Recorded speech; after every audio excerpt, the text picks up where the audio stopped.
Hello friends, summer வந்துட்டுன்னு சொன்னாலே மாங்காய் மட்டும் இல்லைங்க, எலுமிச்சம்பழம் நிறைய கிடைக்க ஆரம்பிச்சிடும். இன்றைக்கி எலுமிச்சம்பழம் ஊறுகாய் எப்படி போடுறதுன்னு பார்க்கலாம். ஆக்சுவலாக இந்த எலுமிச்சம்பழம் எங்கள் தோட்டத்தில் விளைஞ்சிது. இது வந்து சின்னதாக இருந்ததுனால நான் இதை 2ஆக கட் பண்ணியிருக்கேன். உங்களுக்கு வேணும்னு சொன்னால் இதை 4ஆக கூட நீங்கள் கட் பண்ணிக்கலாம்.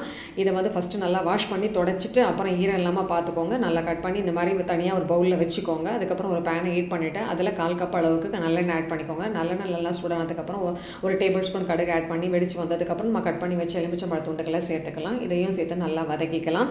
இதில் இப்போ நம்ம வந்து ஒரு சிட்டிகை அளவு மஞ்சப்பொடி ஆட் பண்ணிக்கலாம். அதையும் சேர்த்து நல்லா மிக்ஸ் பண்ணி குக் பண்ணிக்கோங்க. அதுக்கப்புறம் இதுக்கு தேவையான 4 டேபிள் ஸ்பூன் அளவுக்கு சிகப்பு மிளகாய் தூள், அதாவது சக்தி மசாலா சிகப்பு மிளகாய் தூள் ஆட் பண்ணி அதையும் சேர்த்து நல்லா மிக்ஸ் பண்ணி இந்த மாதிரி குக் பண்ணிக்கோங்க. கலர் வந்து செமையாக சூப்பராக வரும். அதுக்கப்புறம் 3/4 டீஸ்பூன் வெந்தயத்தூள், 1 டீஸ்பூன் கடுகுத்தூள், இது எல்லாத்தையும் சேர்த்து நல்லா மிக்ஸ் பண்ணிக்கலாம். இந்த தூளெல்லாம் நம்ம காயில் சேர்கிற அளவுக்கு நல்லா மிக்ஸ் பண்ணிக்கோங்க. அதுக்கப்புறம் தேவையான அளவு கல் உப்பு ஆட் பண்ணிக்கோங்க. எப்போவுமே கல் உப்பை யூஸ் பண்ணுங்கள், அதுதான் ரொம்ப நல்லது. அதுக்கப்புறம் இதுக்கு 150 200 ml அளவுக்கு நல்லெண்ணெய் தேவைப்படும். அதையும் சேர்த்து நல்லா மிக்ஸ் பண்ணிக்கோங்க. எப்போவுமே ஊறுகாய் மேலே நல்லெண்ணெய் மிதக்கிற மாதிரி பார்த்துக்கோங்க.